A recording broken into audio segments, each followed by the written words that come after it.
Step back to 1967 when television comedy found a new rhythm with a show that would become a classic. The Carol Burnett Show, a breath of fresh air in the entertainment landscape, brought laughter into living rooms across the nation. But did you know there are many funny, shocking, and sad facts waiting to be uncovered about this timeless show? Ever wondered about lesser-known anecdotes or facts that add an extra layer of fascination to this TV gem? The show was more than just comedic sketches and musical performances. Dive deeper into the behind-the-scenes tales that shaped the laughter. And who could forget the classic Hollywood actor who graced the screen in this series? Share your favorite among the talented cast, each bringing their unique charm to the stage. From memorable characters to unforgettable moments, the cast left a lasting impression on the world of television. As you continue watching, keep an eye out for those surprising tidbits and classic Hollywood stars that made this show a hit. What's your most cherished memory or personal experience related to this television classic? We'd love to hear your stories and memories in the comments below.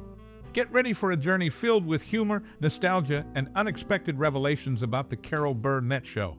The stage is set, the actors are ready, let the show begin. The Carol Burnett Show, a key part of CBS's Saturday night comedy lineup in 1967, stood out as the best show of the bunch. It shared the spotlight with other popular shows like All in the Family, Massachusetts, Mary Tyler Moore, and Bob Newhart. This collection of shows made for a night of top-notch comedy, making it a must-watch before NBC became the dominant force. People and their families regularly tuned in from 8 to 11, enjoying the great cast and the show's consistent ability to make them laugh. What some didn't know at the time was that the writing team included several contributors from Mad Magazine, adding an extra layer of cleverness to the sketches. A recurring dynamic between Harvey Korman and Tim Conway brought both laughter and occasional frustration. Despite Korman breaking character at times, Conway's comedic charm was hard to resist. One memorable sketch featured Korman in a dentist chair with Conway as the dentist. The routine took a funny turn when Conway mistakenly injected Novocaine into himself instead of his patient. What followed was a series of hilarious moments with Conway's limbs and facial expressions going haywire, leading to lots of laughter. Although Harvey Korman was appreciated by fans, he didn't become a comedy star, unlike others with arguably less comedic talent. This contrast is evident in the entertainment world, where even somewhat talented figures like Adam Sandler became incredibly wealthy. Looking back, the Carol Burnett Show remains a standout in television comedy, leaving a lasting impression with its timeless humor and talented cast.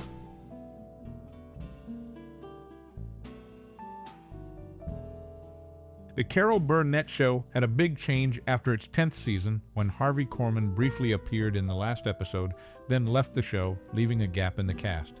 Even with his departure, the show kept entertaining people with its unique humor. Cary Grant, a famous Hollywood star, told Carol Burnett that he didn't want to watch the family sketches because they were too painful for him. This adds an interesting aspect to how the show affected even well-known people in the entertainment world. Vicki Lawrence, known as the baby of the family on the show, stood out not just for her funny skills, but also because of the age differences in the cast.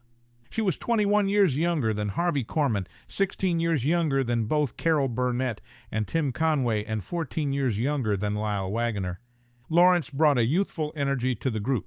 These behind-the-scenes insights into how the cast got along, the emotional impact on Hollywood stars like Cary Grant, and the age gaps among the cast members show that the Carol Burnett Show was more than just a funny show. It had many layers to it.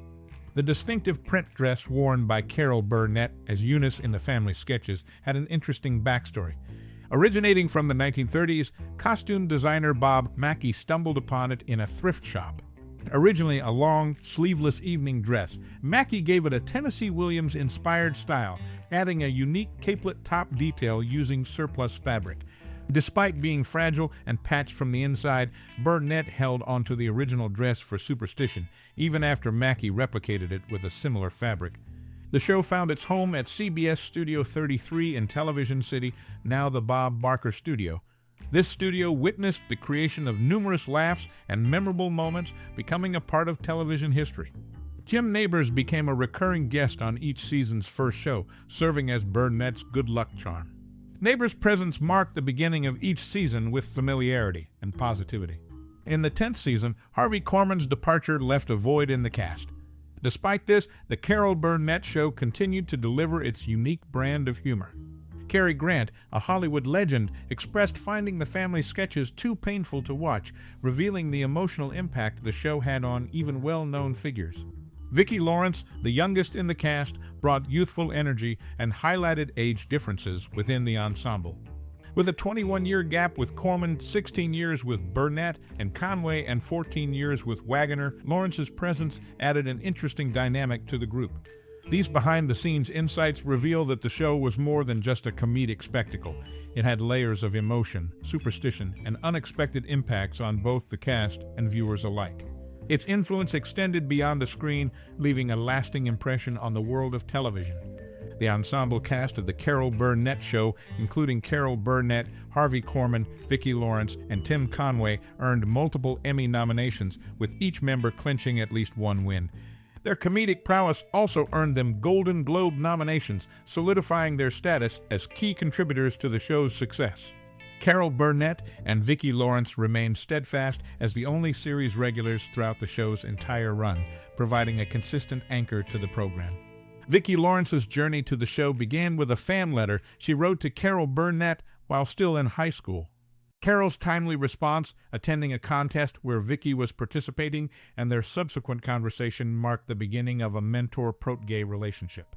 Vicki eventually auditioned for and secured the role of Carol's kid sister, solidifying her place in the series. The dynamics of the Carol Burnett Show underwent changes in its 10th season when Harvey Korman briefly appeared in the last episode before departing. Despite this, the show maintained its comedic flair, showcasing resilience and adaptability. Cary Grant, a renowned Hollywood star, expressed discomfort with the family sketches, revealing the emotional impact the show had even on established figures in the entertainment industry.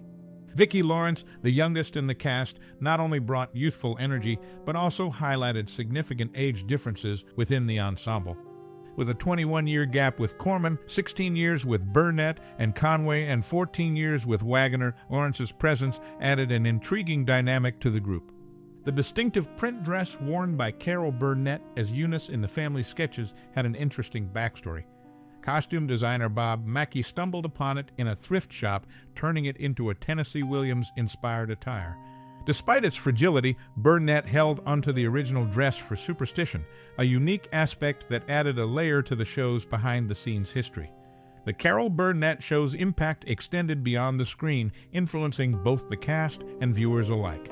It was more than just a comedic spectacle. It had layers of emotion, superstition, and unexpected impacts on the entertainment landscape.